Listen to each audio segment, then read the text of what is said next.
Hey there, trainers and everybody. This is your friendly neighborhood outlaw, Johnny Starwind, and I'm gonna go a little different route today.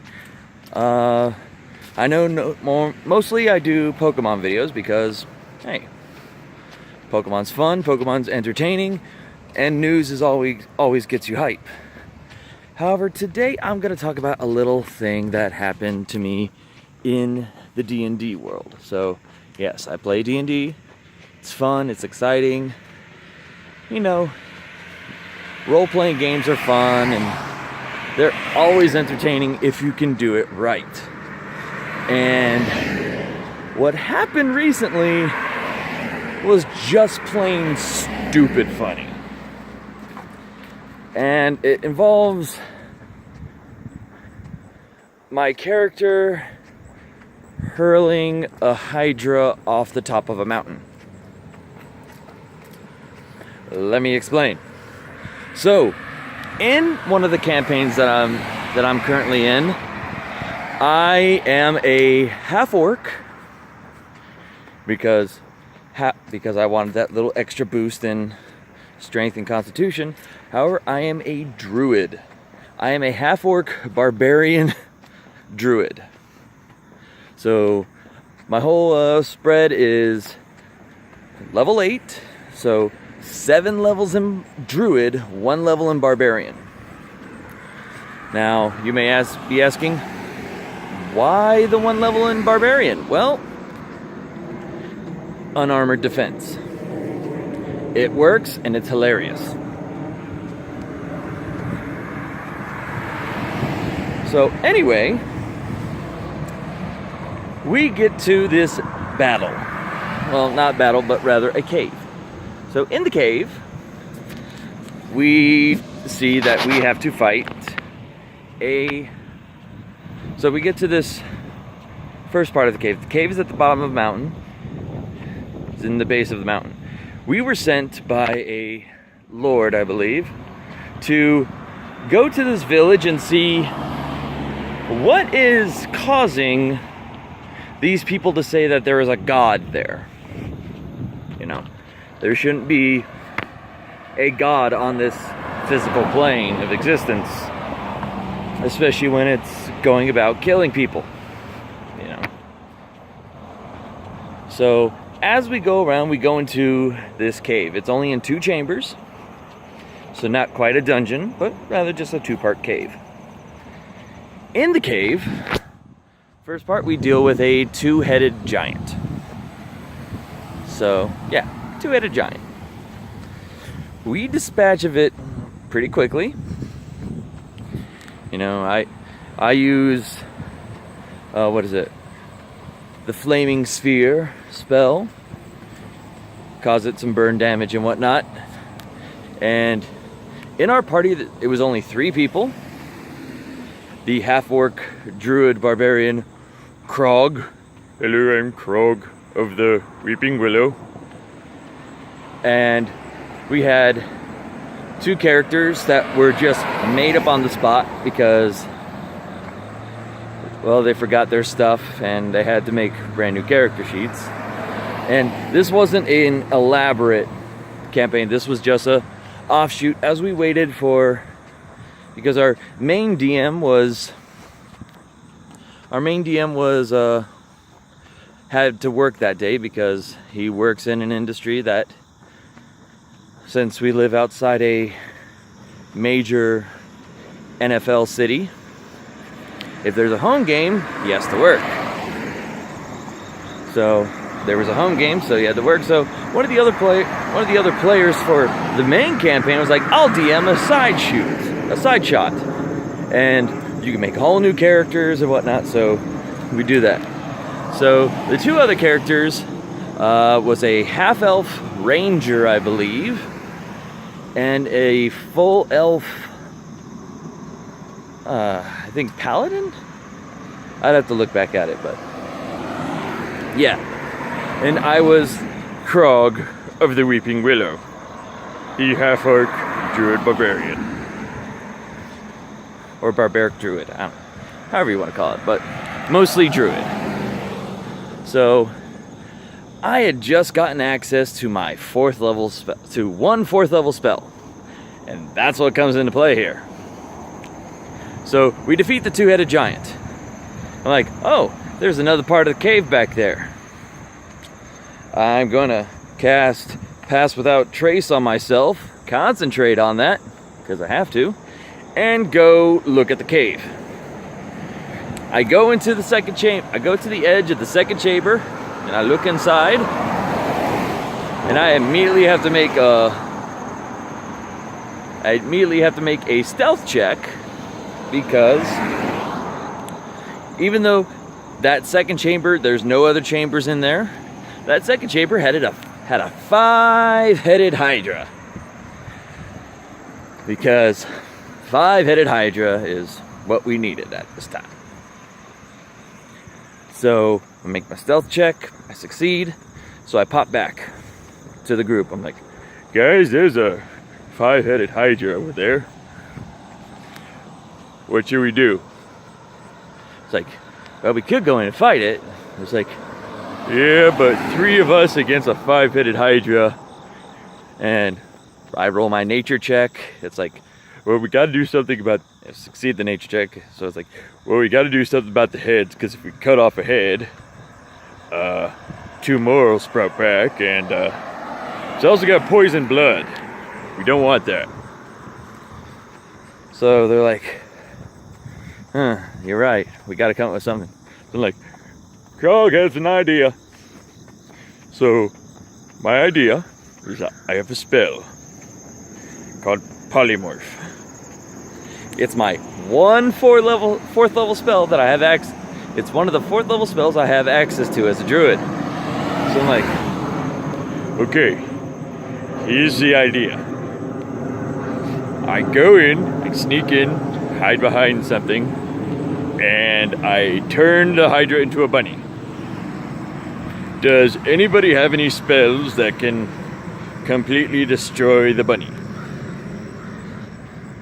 I'm like, no. What if we just hit it with a...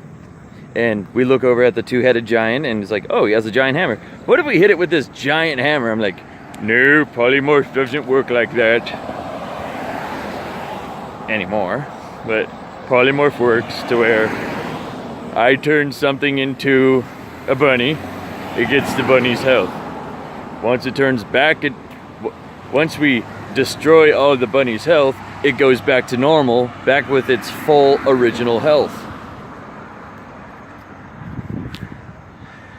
Any damage that we do to try and kill the Hydra has to be more than what would kill the rabbit and kill the Hydra in one hit.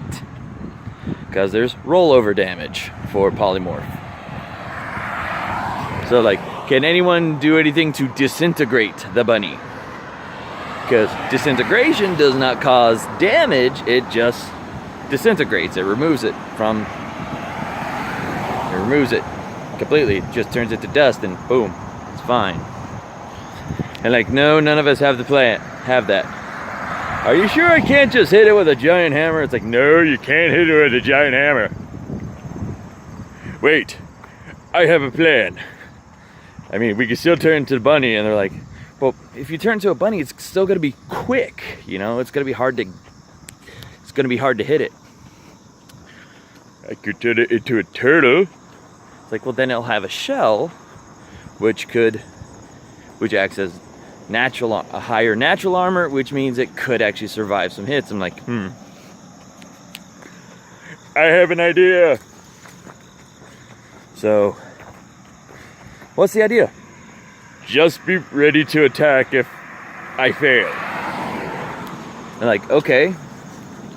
So, since I still have Pass Without Trace on me, I run in. It's like stealth check. I'm like, succeed. Because Pass Without Trace gives you that +10 stealth. Yeah. So I run behind a boulder in the second cave. It's like, I look around, make sure there's no other creatures in the room. And there are no other creatures, it's just the 5-headed Hydra. And it's like, in order for me to use Polymorph, since it's a concentration spell, I have to not use Pass Without Trace anymore, because Pass Without Trace is a concentration spell. So just think of a 6'5" half-orc just running through a room, just super concentrated face, like, please don't see me, please don't see me, please don't see me, please don't see me.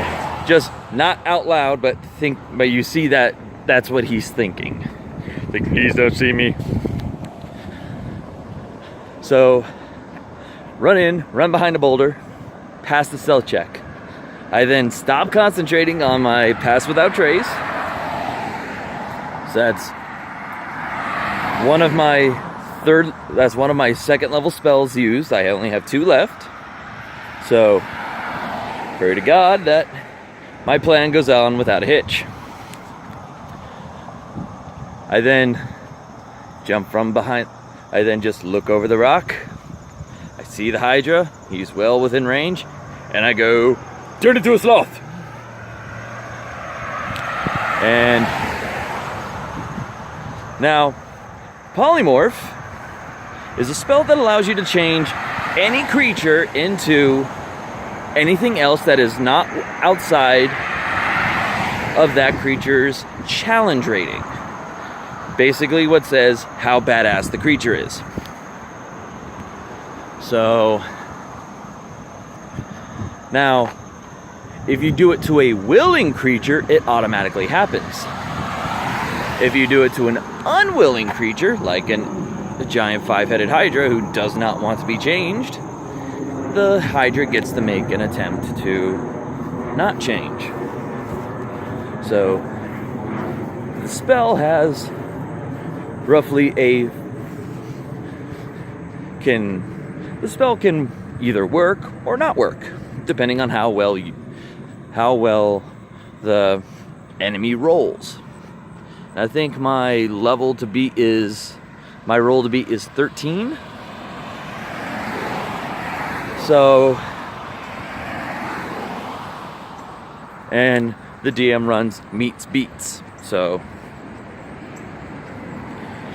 13, 14, 15, 16, 17, 18, 19, and 20. 8 out of 20 chance. A 4 out of 10 chance. So a 40% chance that the Hydra will succeed. My spell will fail. I just burnt my 4th level spell. And we now have to face a pissed off Hydra. Because someone just tried to turn it into something.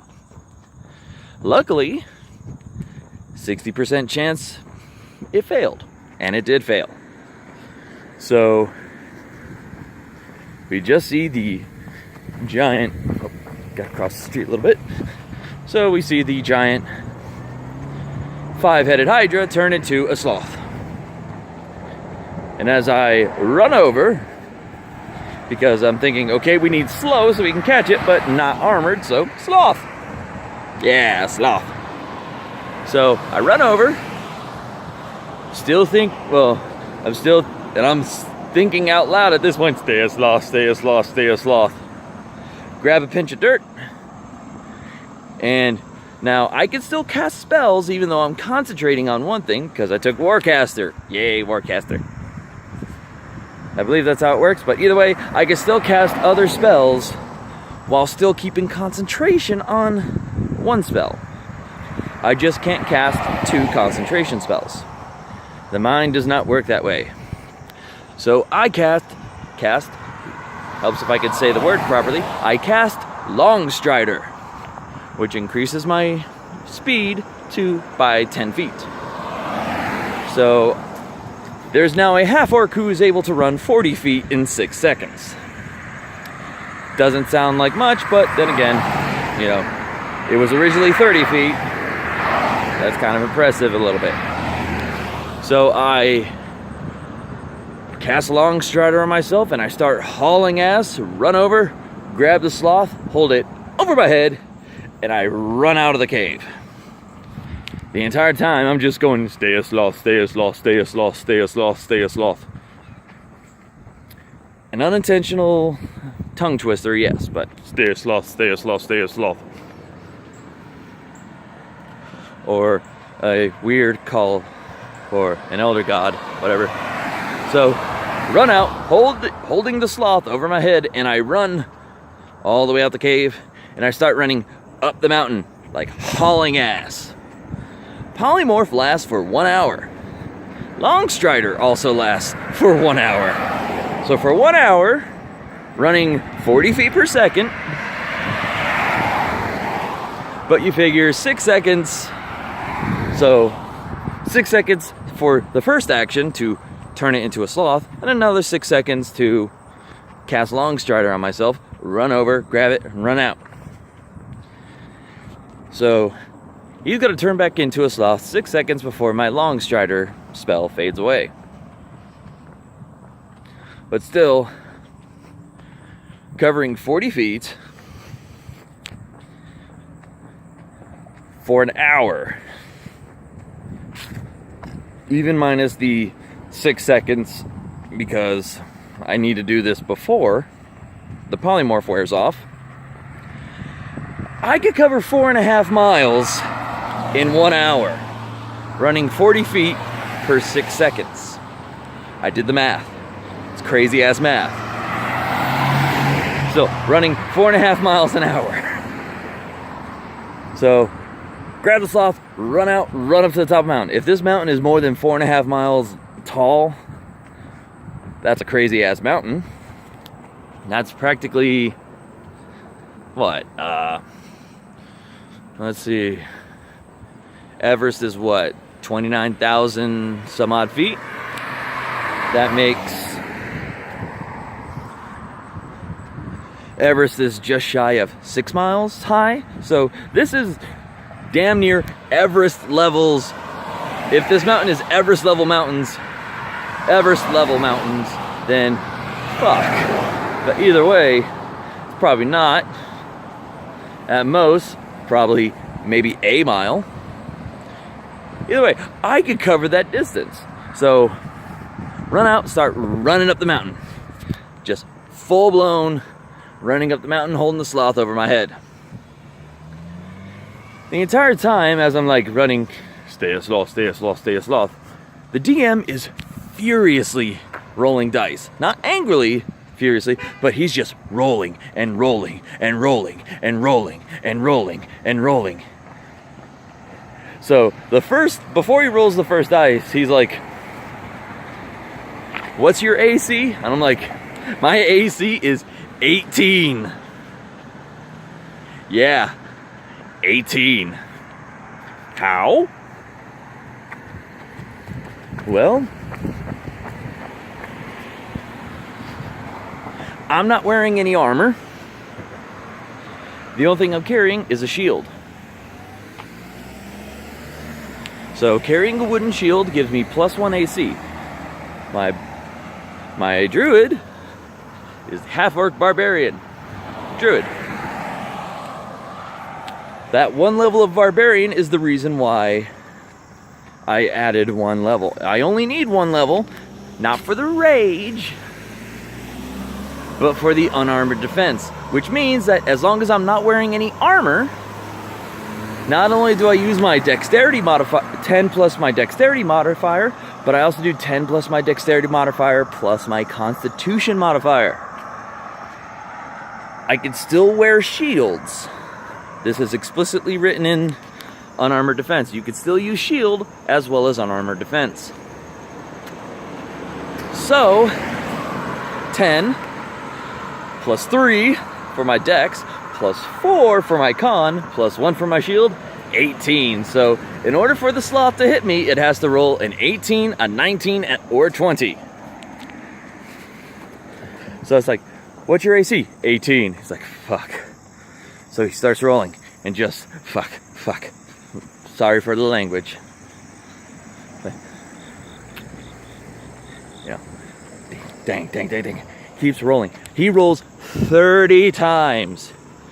He's like, you picked the perfect creature to turn it into, because had you turned it into anything else, I would have been able to attack you twice as fast. because you turn into a sloth, you can only move at certain speed and whatnot, so 30 attacks. By the time the 30th attack comes, he tells me I'm at the top of the mountain. Sloth completely over my head. He rolls that 30th. 19. So like, all right, I hit you. I do 2 damage. Now, make a concentration check. So, now a concentration check means if I get hit at any time, I have to make sure that I can keep concentrating on my spell. Because I now took hit, my mind might go somewhere else because I just took a hit. It's like concentration check. It's like you have to beat this number. And I'm like, okay. I roll. It's like I beat that number. It's like, he's like, dang it. All right, you're at the top of the mountain. What do you do? I'm like, I shook the sloth off the top of the mountain. Off the most sheerest, cliffest part of the mountain from the top, I just chuck it off there. He's like, okay, you just defeated the final boss in the most asinine way that I didn't even bother to think about. Wait, that was the final boss? Like, yeah. Oh shit, I just chucked the Hydra off the mountain.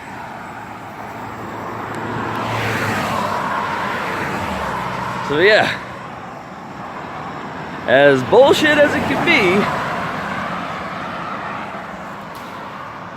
be, your boy Krog of the Weeping Willow, killed a Hydra on his own through pure, unadulterated magical bullshit. Now, I'm not saying it was a perfect strategy or one that could apply to every situation, but it's a good strategy, and when it applies well, it applies well. So go ahead and use that idea to your advantage. If you ever have to fight a giant creature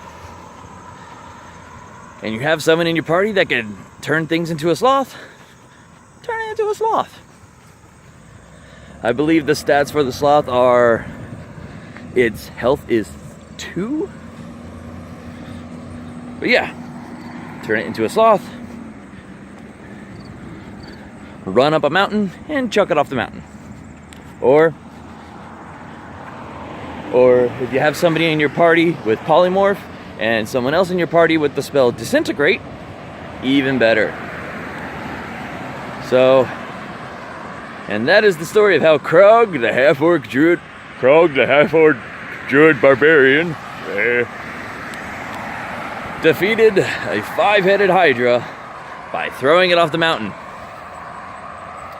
Little asterisk, he first turned it into a sloth. Alrighty, trainers, what did you think of that story?